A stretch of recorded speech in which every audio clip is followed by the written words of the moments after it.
2000.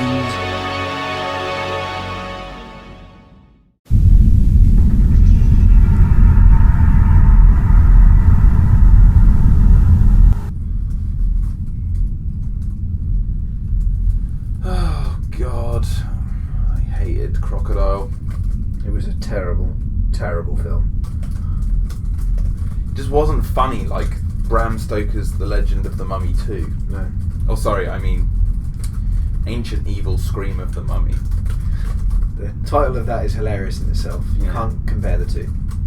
But it was so funny. And Crocodile was just such a depressing pile of garbage. What are we going to do? What are we going to do? Well, Jack. Are we ever going to laugh like that again? Well, What have you found out? I've got it. What? Old streaming services from Earth. They're broadcasting free films, high budget films, Hollywood films. No! Oh! Oh! No! No! I want to watch crap on the black sack.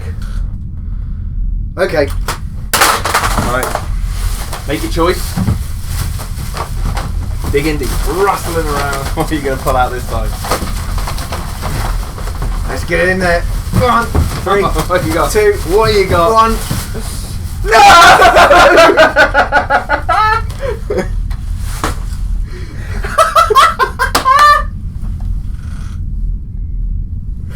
Oh.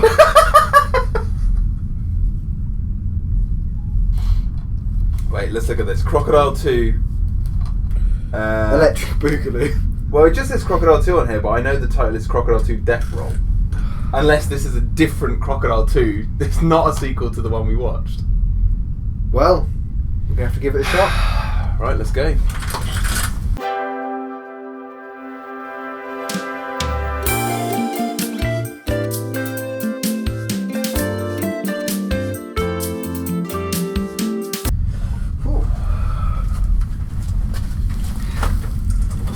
Well, how unexpected.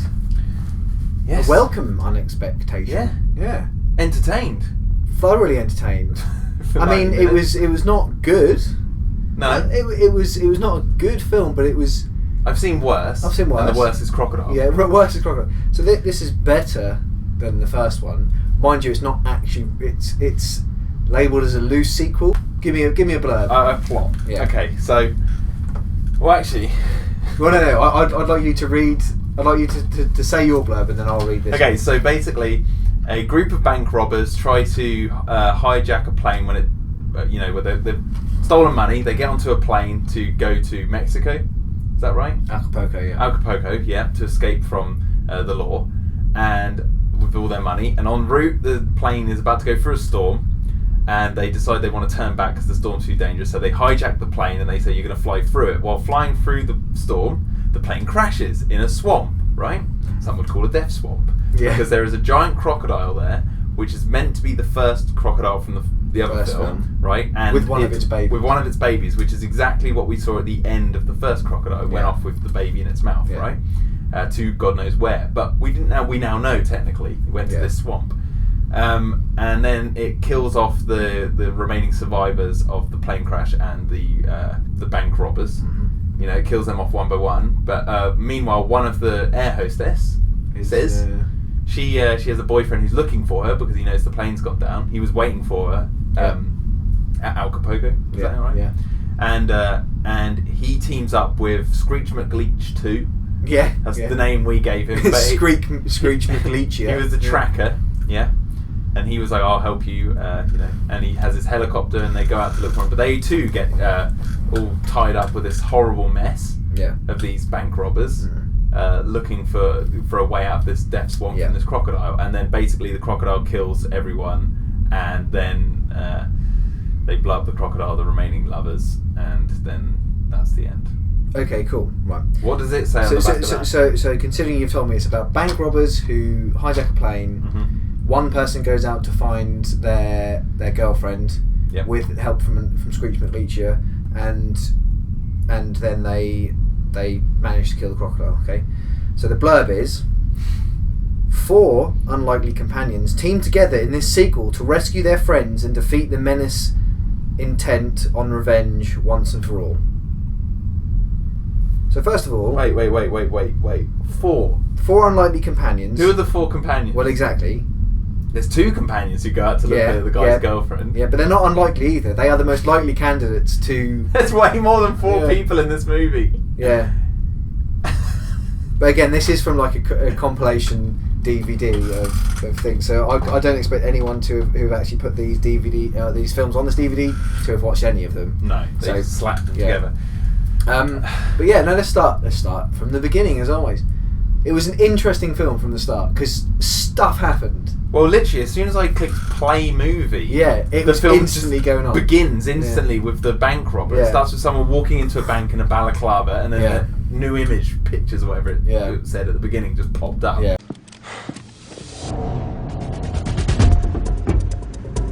And it was just like ding, ding, ding, ding, ding, and it was like, Jesus, this starts right off the bat. Yeah, and it was interesting. It was fun, and it was like the Crocodile, the first one, just started with like a bunch of crappy teenagers on spring break with no plot motivations, nothing like that. But you're instantly thrust into this one with some sort of plot device, and that's these bank robbers are trying to get from A to B with their money. Stolen goods. Almost.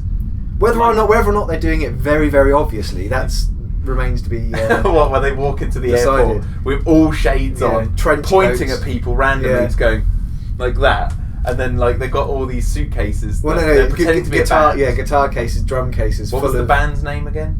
Dirty Shamers or something like that. Dirty Shamers. Yeah. But anyway, no one in an airport would let you walk through with shades on. You have to take your shades off because of like they have to make sure your eyes are like you can see on your passport and stuff. And this was a post 9/11 film. So how those guys got guns onto a plane is in their boots. In their boots, just in the boots. They just pull the guns out when they want to hijack the plane. Yeah. So it's like they weren't thinking, unless this was written before. But then even then you can get a gun onto a plane. No, they still had like metal detectors and stuff like that. Like, so it's just ridiculous. Yeah. What airline was this? It was Air Acapulco. So never fly with them. Yeah, because their flights take 5 minutes. Not a real airline. Yeah. Oh, it's hilarious. Like, I think seemingly they'd only been in the air for about an hour, and then they crashed, and then somebody was like, "Oh my God, how far are we from Acapulco?" And someone went, judging by where we were in the plane and the speed we were going. The pilot said, judging we were about 50 miles away, and it's like 50 miles in a passenger jet. This is a 5-minute journey. It's a big 747 or 737 or something, right? And those things travel about 550 miles an hour. I reckon. So they were almost at their destination by the time they put the. Should have been about a 5-minute flight. Yeah, I'm quite happy to believe that point up until that bit in the film was about 4 hours on the plane, whatever. But to have that storm happen, and then the terminal tell them to turn around and come back to the airport when they were literally probably only 5 minutes away from their destination. They could have done it, and the only reason they actually crashed is because of the guys with the guns. Yeah.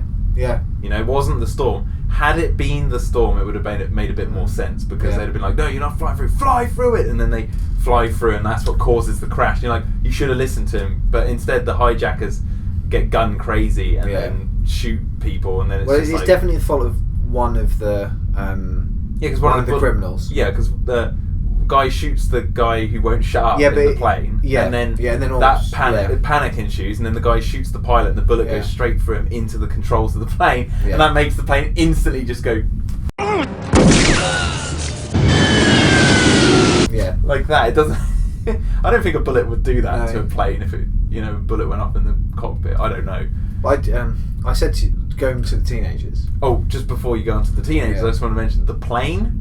There was definitely a shot of the plane taking off, and on its tail fin, the one that goes vertical, it had another set of wings going horizontal across the tail thing, and then the rest of the shots of the plane, it was a big Boeing, like a Boeing sort of 737 or something. I'll pull that up. They used a different shot of a different plane to represent that same plane. I think they go into in the budget of this film. But that was my crocodile tradition I mentioned. Oh, right. So I said to you, I've just noticed something, but it's a crocodile tradition because in the last Crocodile film, they showed a helicopter. Yeah. Oh, and it was a completely different helicopter to the one. It's like somebody like the writers.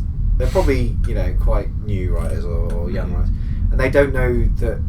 They either don't know the difference, or they think that people are gullible enough not to know the difference, or they're really clever and they're like, you know what, people are just going to take in the story and they won't care. Yeah, no. So the teenagers, you open with the film on the plane.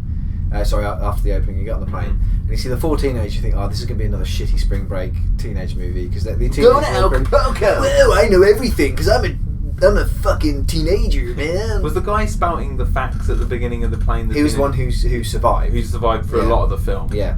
He died later on. Yeah. But yeah. A fucking hero as well. He was stabbing at that crocodile as he was dying. That was Quint. That was a Quint move. Yeah. From Jaws. Yeah. Because when Quint was getting killed by the shark, he's got the machete in the jaws. In the jaws. And he's like stabbing it. Yeah. Whereas that kid had the knife and he accidentally got knocked into the water and then he was stabbing it in the eye. Yeah. Yeah. Although its eyes were fixed later on. Yeah. Oh god, I didn't even realise that. He definitely was stabbing it in the eyes, right? Yeah, definitely. Because you saw the eye like a big pulp, like mass. What's the acting quality in this film? Much better than Crocodile. Yeah, much better than Crocodile. In places, there was the. I'm gonna guess he was the one called Squid. I don't know if he's called Squid because it sounded like the other guy was calling him Soul. Okay. But, I mean, it makes sense that he would be called Squid. From the credits, there was a character called Borat, Squid. we'll call him. We'll call him Borat, yeah. Call him He Borat. looked a bit like Sacha Baron Cohen and Borat. Yeah. No, I was just going to say, the villains, right? That was where some of the acting was some of the funniest acting in the movie. Because the guy who we're calling Freddie Mercury, his swearing was on another level. His swearing was on another level. He couldn't remember. I bet he couldn't remember his lines, and that's why. Yeah. So when he was trying to usher someone along, he went, "Go on, you fucking ass!" Because keep moving, fucking ass. That was hilarious. Or it was improvised. Yeah. But the thing is, like his character, I don't know, the way he played his character was all over the place. Yeah. One minute he's acting like a complete crazy lunatic. I love that. I still want to do for you. I love that. Like making all these weird noises at the girl when he's about to rape her or whatever. Yeah, which is an awful scene. That is probably. It was an awful character. Yeah, and he got his comeuppance. He did, yeah. In the shittest death ever. Yeah, because it was just not worth. They were building his character up, and then he got eaten just really quickly. And it was just he did get eaten. Did he? I thought he got shot by the. He got shot by the main villain. Yeah. But then, as he was swimming away, the crocodile just came on screen and ate him and took him off. And it was like a blink and you'll miss it gun. You're like, he was the villain they built up the most. Yeah.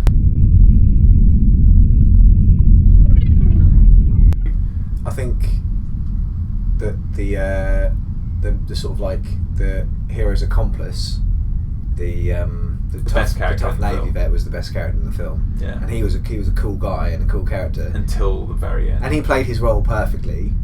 There was a little bit of his acting skills at the beginning of the film were a little bit. He can't play drunk. No, he can't play drunk. He can't play drunk. No. Which is fair. Some people can't. But the badass character when he burst out of the water when the villains were like, where is he? And then he burst out of the water like the crocodile, grabbed the main villain by the hair, and then put a gun to his thing.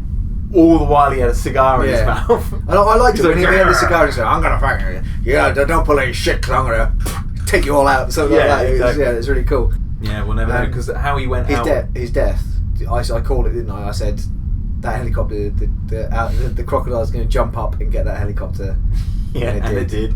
Yeah. But the thing was, it's he killed the bad guy by going, "Look, man, put the gun down." Yeah. So basically, to cut a long story short, the main villain was the last one left. Yeah. He got in the helicopter with the tracker guy, and the tracker guy left the 2 survivors and was like, "Look, I'm taking him. I don't owe you nothing. I just want the money. I've been paid now. You found your girlfriend thanks to me. I'm off." And he's like, the good guys, in quotes, they're like, "What the hell, man? You're double crossing us." And while he's flying away, he attacks the villain. Yeah. And gets shot in the process, then shoots him out of the helicopter where he lands in the water and we presume he's dead, right? Yeah. Then the crocodile bursts out, grabs the helicopter, shoves it into the water, and then it blows up.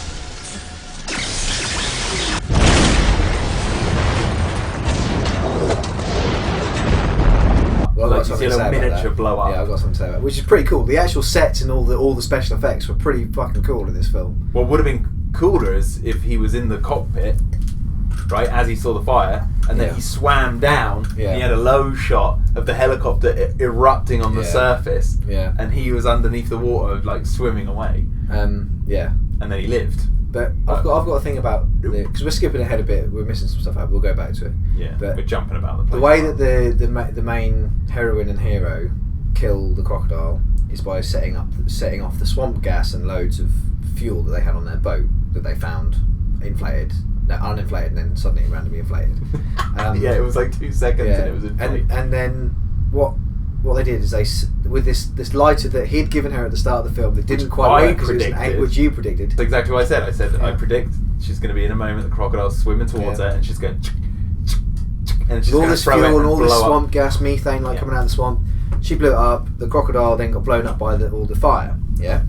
Right. Why did the crocodile not die when the helicopter that it had in its mouth fell on top of it and blew up? Why did the crocodile not swim underwater when there was fire on the surface? Yeah. Why was the crocodile a legend in that area for hundreds of years when we know from the previous crocodile film that it was brought over from Egypt? Yeah. Yeah, because I mean that's the only link. It's got two backstories. But let's just say there's one crocodile apparently. Crocodile. Where did it come from? Crocodile had the backstory. Continue. The backstory of Crocodile was that the crocodile came from Egypt. It was brought over by some showman or something, and it's called the Flat Dog or something like that. I thought they were going to call it Flat Dog in this film, but they didn't. Crocodile. Just get rid of it. And that was a stupid legend. That was ridiculous. And then the one they told in this one, the cool old vet guy who's there to help the tracker. The tracker. He was there, and he knew the story of this crocodile, and it was actually quite like an almost believable myth or legend from like the native people and whatnot, and the conquistadors. What was it? It was the conquistadors stole all the Aztec gold, and then they went through the Swamp of Death. And the crocodile dragon. And once it was finished with them, the whole place set on fire. Yeah, right. Fine. One conquistador came out and told the story. Yeah. In the entire film, it's not ever said that this crocodile, or ever hinted to that the crocodile in Crocodile 2 was ever the one from Crocodile 1. No. But if you go online, because you went online just before we came in here, just to read a short synopsis, just to see if it was the same. Online it says that it was the same crocodile. So in brackets the crocodile from the original film. And it's set in a completely different area of the US. It's not a sequel. And I don't know how anyone. It's only a sequel in name only. Yeah, it's not even a sequel. It's a remake. It's not even a remake because they're telling a completely different story. Yeah, but the remake is that it's got a crocodile in it. Yeah. All it needed was a line of dialogue where they just mentioned basically that. There's 7 teenagers died 3 years ago in the swamp. They would start having a good time. Crocodile ate them. Yeah, just link it. There was a hotel over there once. Not there now. Yeah. But okay, so it wasn't a sequel. It just wasn't a sequel whatsoever. So I'm glad though. Because I thoroughly enjoyed laughing at this film. Definitely. Laughing at this film and being intrigued by it. Yeah. At least it felt like there was more competence in the production of this Crocodile than the other one. And what's interesting, we looked it up. Crocodile 1 was made on a budget of 2.8 million. This was made on a budget of 2.2 million. Yeah. And this one looked a lot better. The writing was better. It wasn't good writing, but it was better writing. It had a coherent plot. They didn't show the croc running across land in CGI with awkward wind up in legs. Its body and stuff like that. They limited the CGI to just choice moments. It wasn't good. It wasn't amazing CGI, but it was way better. The animatronics were good. There was that shot where it had the girl in the mouth and its head rose out of the water, and it's got the characters in the foreground, and it looked really huge and imposing. That would look great. The lighting was great, and it built up enough suspense as it was going through the film to the fact where you got halfway through the film and you still hadn't seen a crocodile. Yeah, which was great. And then you got all that plot. and then you get into the act like the action's already happened, like with the bank robbery and the plane crashing and that. But it's when the first crocodile attacks, you actually don't expect it. Yeah. I wasn't. I thought there was going to be yeah. the crappy shots of the eyes watching them Yeah, through the yeah, grass. and there's none of that. Not really. There was some crocodile POV shots. Oh yeah, but they were hilarious. Yeah, because you could hear what the crocodile was hearing, and everyone sounded like zombies. They go.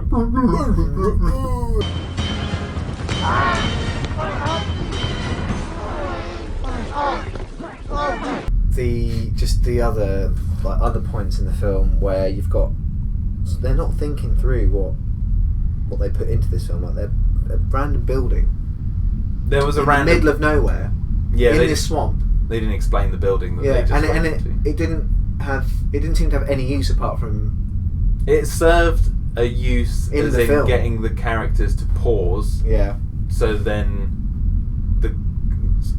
I don't even know why they needed to go there. No. You could have done the rest of the film through them going through the swamp. Yeah.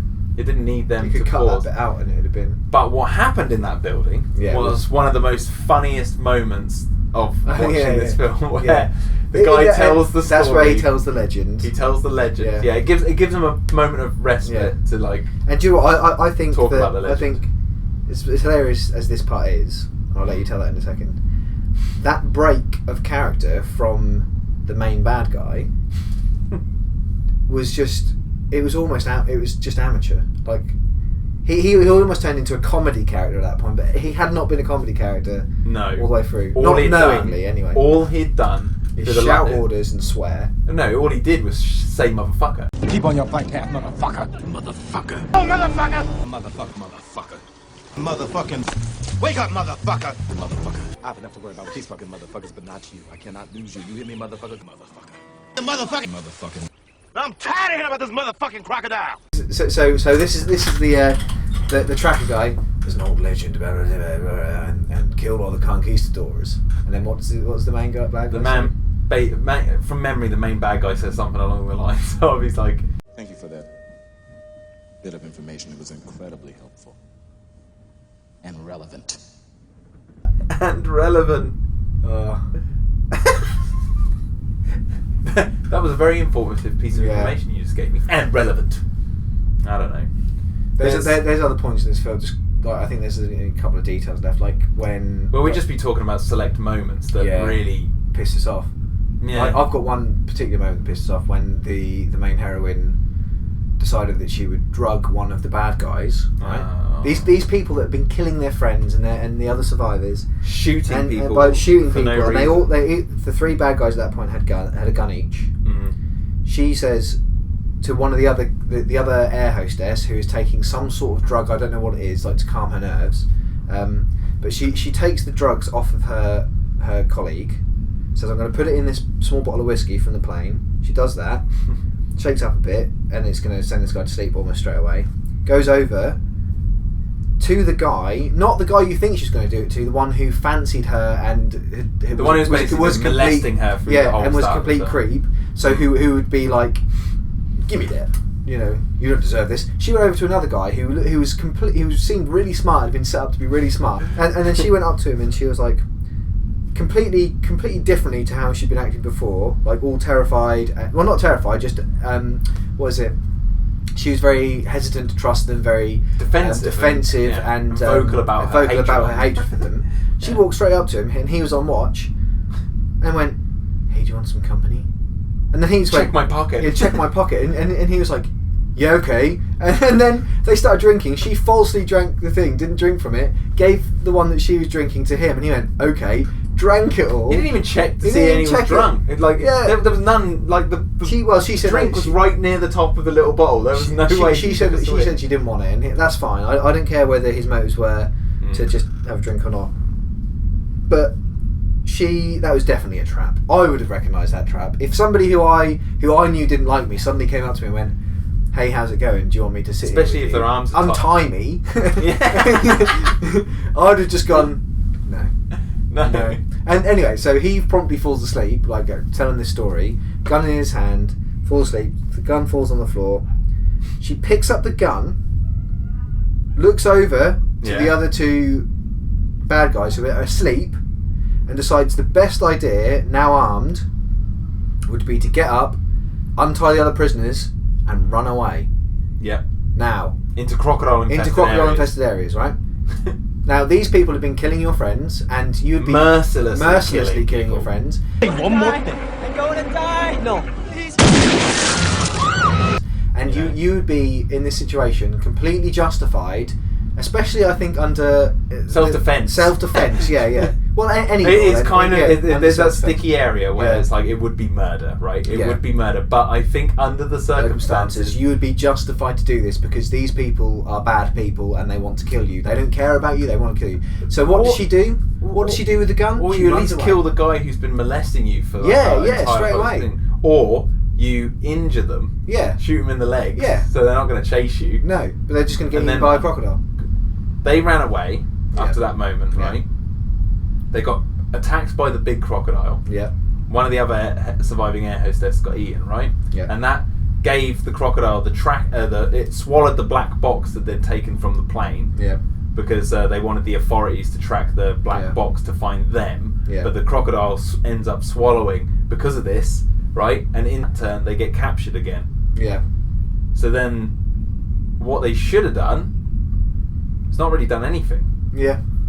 They could have shot the guys in their sleep and then just sat there and been like, right, we've got the tracking device, let's just wait till morning. Yeah. Because those two guys, Screech McLeach too, the tracker guy and her boyfriend would have turned up like literally in a couple of hours. And also, if that. And also, they had slept there. They'd definitely been in this camp for about an hour or two. They seemed perfectly fine that there wasn't going to be a crocodile creeping up on them. Yeah. No one was guarding for a crocodile. No.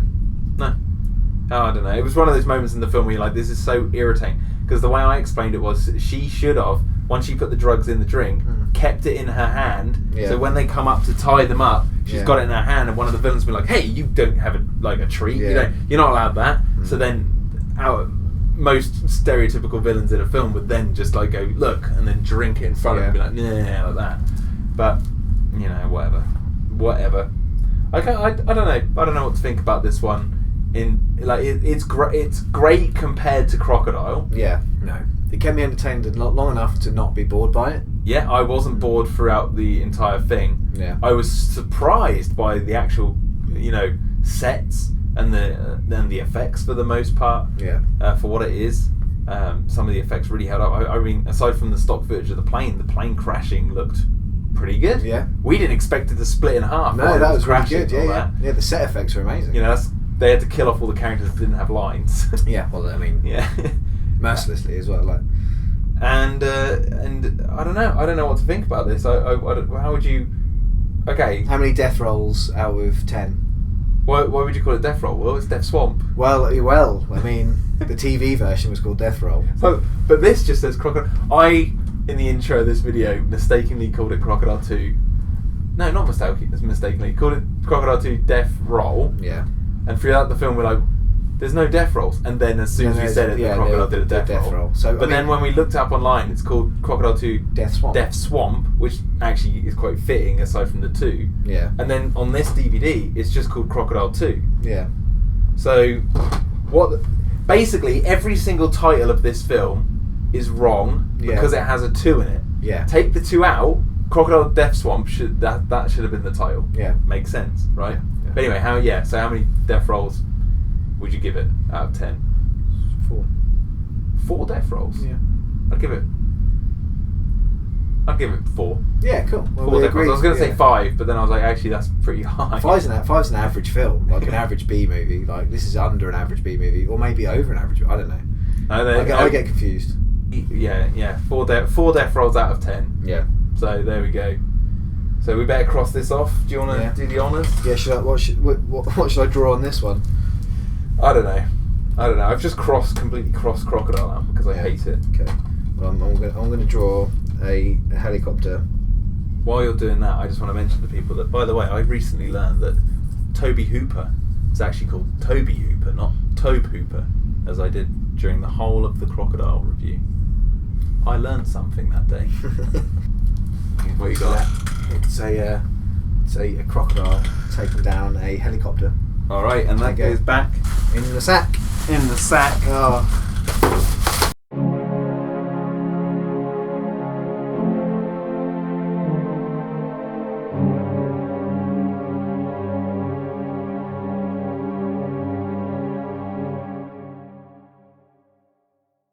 Are you looking at Hollywood movies? Jesus Christ, you monster!